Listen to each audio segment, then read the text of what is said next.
पिछली बार हम लोगों ने पढ़ा था सुपरपोजिशन बाय ग्राफिकल मेथड कि क्रेस्ट पे क्रेस्ट आएगा तो एम्पलीट्यूड डबल हो जाएगा और क्रेस्ट पे ट्रफ आएगा तो एम्पलीट्यूड जीरो हो जाएगा और accordingly intensity is proportionate to square of the amplitude.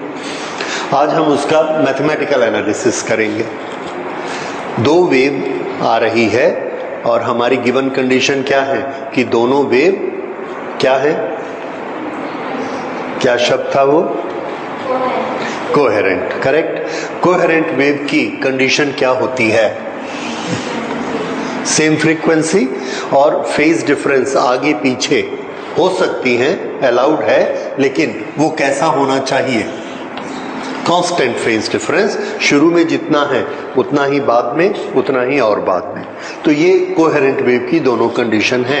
ये दो कोहेरेंट वेव चल रही हैं, क्रेस्ट पे क्रेस्ट नहीं है, एक क्रेस्ट और दूसरे क्रेस्ट के बीच में थोड़ा सा फेज डिफरेंस है और वो फेज डिफरेंस कितना है, 5। ओके।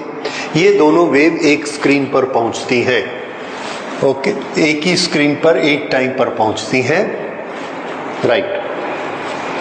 पहला वाली वेव जाकर वहां कितना डिस्प्लेसमेंट देती है, y1, और दूसरी कितना देती है, y2। तो वहां पर सुपरपोजिशन के प्रिंसिपल से नेट डिस्प्लेसमेंट कितना हो जाएगा, y that is equal to y1 plus y2, ये आ जाएगा। अब देखिए डिस्प्लेसमेंट y1 का फॉर्मूला क्या होता है, a cos ओमेगा t या a sin ओमेगा t, कोई भी हम ले सकते हैं, दोनों हार्मोनिक फंक्शन हैं, वेव में कोई भी लिया जा सकता है। Okay, so we take y1 is equal to a cos omega t and y2 is equal to a cos omega, omega रहेगा, लेकिन थोड़ा सा फेस इसका आगे या पीछे है, कितना, 5, इसलिए हमने इसमें प्लस 5 कर दिया क्योंकि आगे पीछे हो सकती है। ये हमने लिया तो नेट डिस्प्लेसमेंट y किसके बराबर होगा, y1 प्लस y2। ये जब हमने किया तो इन दोनों को प्लस कर दिया, a कॉमन निकाला, तो ये क्या है, cos omega t plus cos omega t plus 5।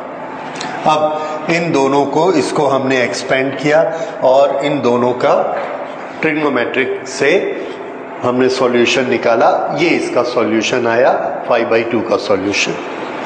Okay, इस सॉल्यूशन को ट्रिग्नोमेट्री से हम करेंगे, उसकी डिटेल यहाँ नहीं करेंगे, लेकिन ये जो एक्सप्रेशन हमने निकाला, इस एक्सप्रेशन को हम समझेंगे। इस एक्सप्रेशन में दो टर्म्स हैं जिसमें वेरिएबल कौन है, तो आंसर है ये वेरिएबल है t। जब वेव आगे बढ़ती है तो लगातार कौन बदलते जाता है, time. So this is the variable term t। और ये आप देखिए cos ओमेगा t, ये हार्मोनिक फंक्शन है और ये क्या है, इसका एम्पलीट्यूड। ये t वाला फंक्शन ये हार्मोनिक फंक्शन है और बाकी ये कांस्टेंट क्या है, ये इसका amplitude.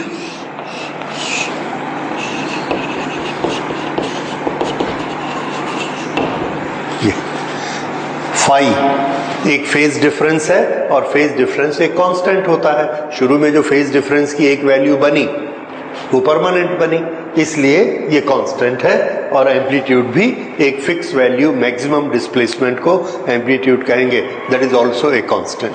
So this is constant, this is constant, this is a complete constant and this constant multiplies with this harmonic function. इसलिए ये किसकी जगह पर आया है, एम्पलीट्यूड की जगह पर आया है। So this is the amplitude of resultant wave. Resultant किसका, सुपरपोजिशन होने के बाद जो रिजल्टेंट वेव बनी थी, ये उसका एम्पलीट्यूड है। अब अगर ये एम्पलीट्यूड है तो उसकी इंटेंसिटी कितनी होगी, आंसर है एम्पलीट्यूड स्क्वायर इज इंटेंसिटी। तो हमने इसको, इंटेंसिटी का हमको फॉर्मूला मिल गया, that intensity is equal to 2a का square 4a square and this is cos square 5/2। Okay, maximum intensity हो कितनी सकती है, तो आंसर है मैक्सिमम इंटेंसिटी तब हो सकती है जब phase difference zero phase difference. फिर से इसकी वैल्यू मैक्सिमम कब होगी? जब cos phi by 2 की वैल्यू 1 होगी, और इसकी वैल्यू 1 कब होगी? जब phi कितना होगा? 0। ओके, उस समय ये वैल्यू कितनी हो जाएगी? The maximum value of intensity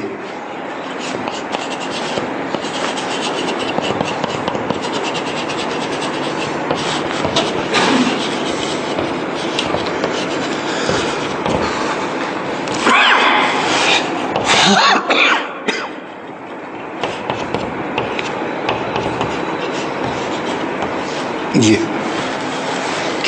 क्योंकि cos phi की मैक्सिमम वैल्यू क्या होती है? cos phi या cos phi by 2, ये उसकी मैक्सिमम वैल्यू आ गई। अगर ये हम इसकी मैक्सिमम वैल्यू यहां प्लेस कर दें तो मैक्सिमम इंटेंसिटी, जिसको I नॉट कहेंगे, वो कितनी हो जाएगी? 4a²। ये दोनों वेव्स की मैक्सिमम इंटेंसिटी हो सकती है। ठीक है, यही हमने उसमें भी देखा था। अगर ये मैक्सिमम इंटेंसिटी है तो ये इंटेंसिटी का फॉर्मूला क्या बना? I is equal to I not cos square phi by 2। ये है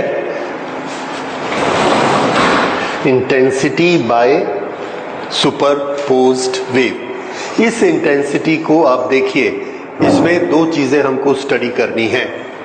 नंबर 1, क्या इसमें t है? स्मॉल t नहीं है। What does that mean? That means कि टाइम कुछ भी हो जाए, इसकी वैल्यू में चेंज नहीं होगा। और यही चीज हमने किस में पढ़ी थी? कंसिस्टेंसी में। कंसिस्टेंसी में क्या है? एक बार जो चमक है वो चमक कांस्टेंट रहेगी उस स्पॉट पे।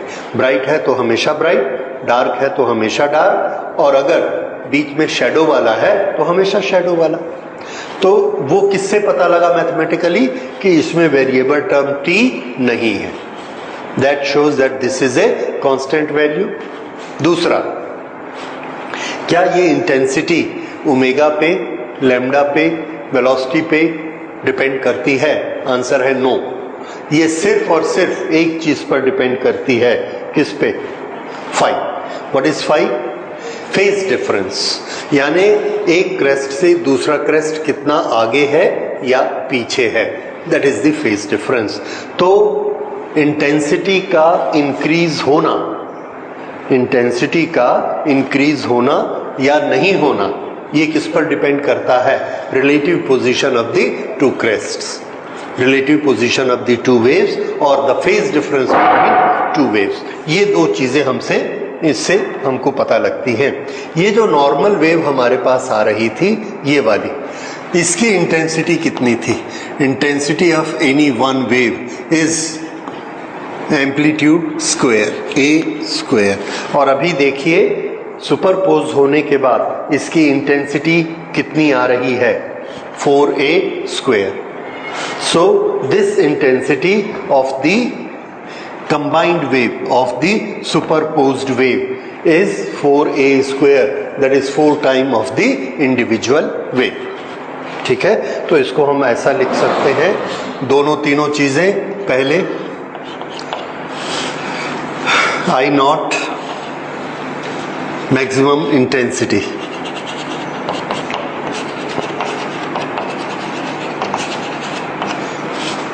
is equal to 4a²। This is equal to 4 into I1, यानी वन वेव की इंटेंसिटी से ये 4 टाइम्स होगी। दूसरी,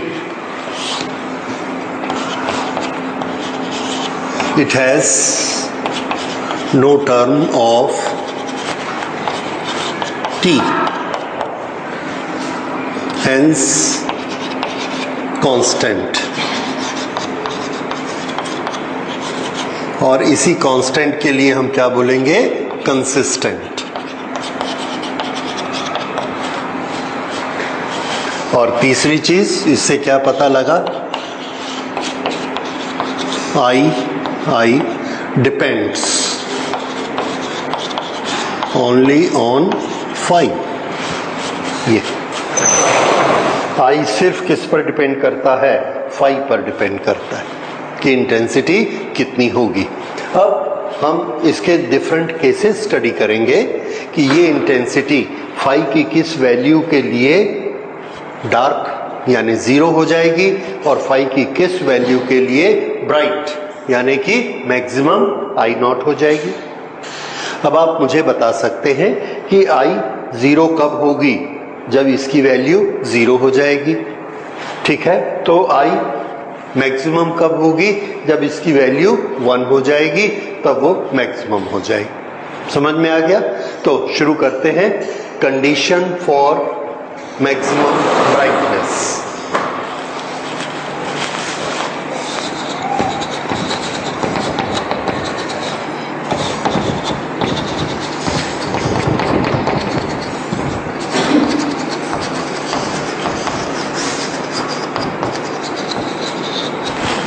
condition for maximum brightness,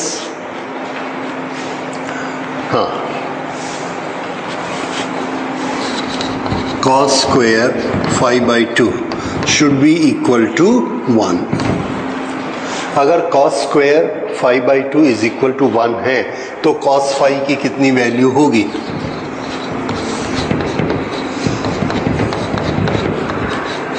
plus minus 1, ठीक है। अगर cos फाई बाई 2 की वैल्यू प्लस माइनस 1 है तो फाई बाई 2 की वैल्यूज बताइए। फाई बाई 2 की वैल्यू cos 1 कब होती है?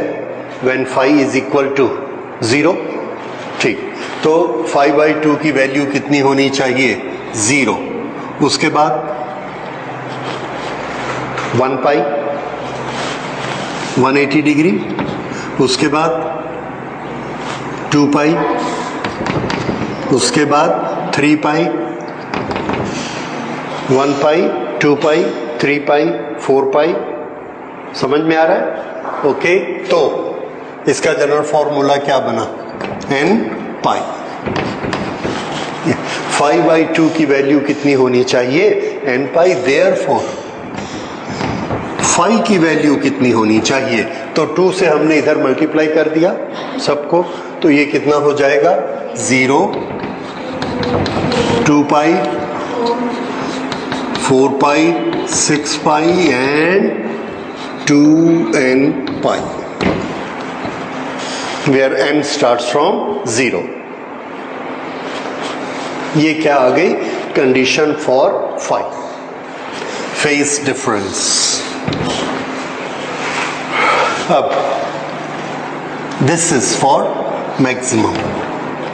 अगर हम इसको पाथ में ट्रांसलेट करेंगे कि दोनों वेव्स में पाथ डिफरेंस कितना होना चाहिए, तो हमको मालूम है कि पाथ डिफरेंस 2 पाई में कितना होता है? 1 लैम्डा। 0 में ऑफ कोर्स कितना होगा? 0, 2 पाई में lambda, 2 lambda, 3 lambda and this is an lambda. ये किसका फॉर्मूला आ गया?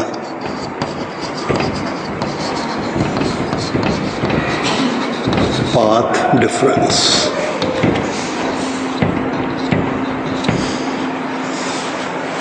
ओके, अब इसके बाद हम लेते हैं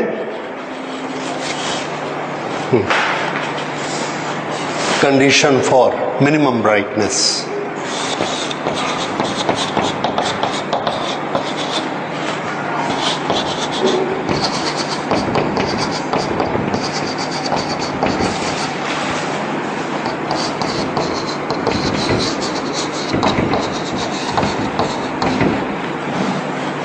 कंडीशन फॉर मिनिमम ब्राइटनेस।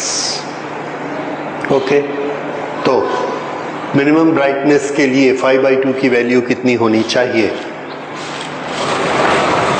यहां देखिए, मिनिमम ब्राइटनेस के लिए I की वैल्यू क्या होनी चाहिए? 0। यानी cos की वैल्यू क्या होनी चाहिए? 0। और cos की वैल्यू 0 कब होती है? जब उसका एंगल कितना होता है? 90 डिग्री। ठीक है, 90 डिग्री को पाई में कन्वर्ट करिए, पाई बाई 2। ठीक, तो फिर से अब हम यहां आ जाते हैं। Minimum brightness, condition for minimum brightness, cos square phi by 2 should be equal to 0. Therefore, cos phi by 2 is equal to 0. अगर cos phi by 2 is equal to 0 है तो phi by 2 कितना होना चाहिए? पहला, cos 0 कब होती है? जब एंगल कितना होता है? रोटेशन में आपको याद है, ये 90 डिग्री पर आकर cos 0 होती है, that is pi by 2। This is the first value. अब वो यहां आ गई, cos -1 हो गई, फिर जब यहां पर आएगी ये this much angle, this is 3/2 पाई, फिर से cos 0, सो दिस इज 3/2 पाई, 5/2 पाई, ये therefore phi is equal to, इधर 2 से मल्टीप्लाई कर दीजिए, सो phi is equal to पाई, 3 पाई, 5 पाई, और ये हम क्या देख रहे हैं? Odd numbers of pi, so this we can write as how much? 2n - 1 पाई। यहां पर हमने क्या देखा?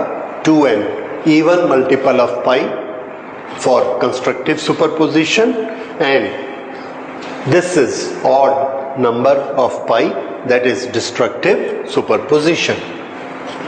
Maximum brightness, इसे क्या कहेंगे? Constructive superposition, and this is destructive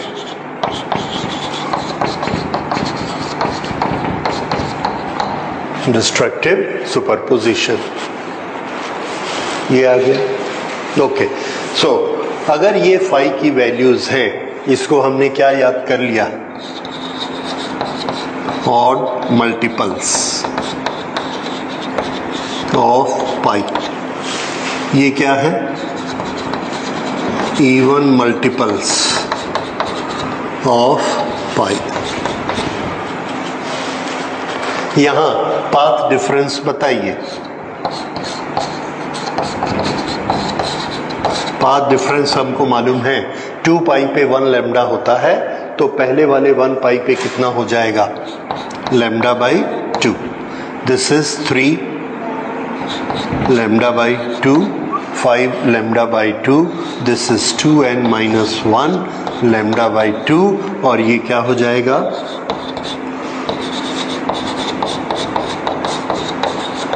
odd multiple of lambda by 2। ये किसकी कंडीशन आ गई? डिस्ट्रक्टिव सुपरपोजिशन की।